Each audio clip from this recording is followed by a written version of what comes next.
To jama'a barkanku da yau. A labarunmu na yau za ku yi cewa shahararren mawaƙin na jam'iyyar APC Dauda Kahutu Rarara ya rera sabon waƙa mai taken Baba sun kone gidana kuma sun zagi ubana.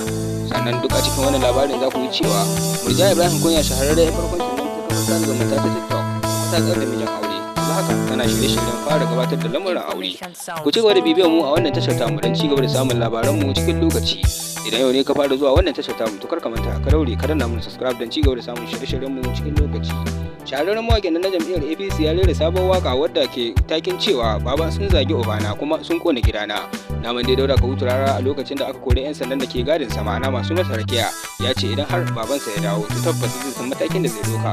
Saukar Bola Ahmed Tinubu Najeriya ke da wuya bayan sati 5 da ya kwashe su a ƙasar Faransa sai gashi Dauda Kahutu Rarara ya rera wata sabuwar waka. Wakar da Dauda Kahutu Rarara rera masana Hausa da masana waƙoƙi sun tabbatar da cewa wannan waka an sa hikima ciki da kuma abubuwan da ya dace.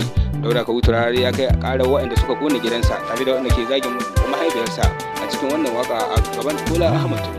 Sai dai kuwa masu sharhi akan lamarin sun ce Dauda Kahutu Rarara ya kuskure yin wakar da yaren Hausa kasancewa cewa Bola Ahmed Tinubu baya jin yaren Hausa inda suka ce da ma a ce yayi ta da yaren Turanci ne ko kuma yaren Yarbanci da ta kan yi Bola Ahmed Tinubu ya fahimci abin da yake nufi.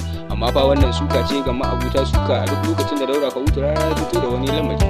Amma fa ta bangare daya mutane sun yaba akan wannan waka da Dauda Kahutu Rarara yayi don ganin cewa ya fayyace ma duniya abubuwan da aka masa a rayuwa bayan kammala zaben gwamnati. Dauda Kahutu Rarara dai shahararren mawaki ne a ƙasar Najeriya a ƙasar Hausa wanda har yanzu ba shi da na biyu dangane da wakar siyasa a alƙalin da ke nunawa. Da bangare ɗaya kuwa Murja Ibrahim Kunya ce ta fito fili ta bayyana ma duniya cewa yanzu fa ta tsar da mijin aure a jihar Bauchi. Murja Ibrahim Kunya dai ta gaya makanawa su yi haƙuri ba rabon su bace ita inda ta tabbatar wa al'umma cewa za ta yi aure a jihar Bauchi. Idan za ku iya tunawa Murja Ibrahim Kunya ta kasance a barkwanci a cikin kafar sada zumunta ta TikTok wanda sanadiyar barkwancin nata har aka kai ta gidan kaso ma'ana gidan yari. Amma dai yanzu haka Murja Ibrahim Kunya ta dawo kuma ta ci gaba da lamuranta kamar irin yadda ta saba a cikin social media da yake mutane na ganin ire-iren su za su yi wahala a ruwa amma kuma ga Murja Ibrahim Kunya kullum wasu ba suna fito mata daban-daban.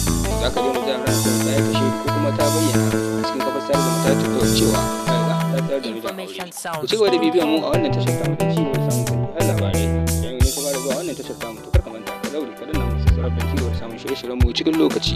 Mun gode da lokacin kallo a huta lafiya.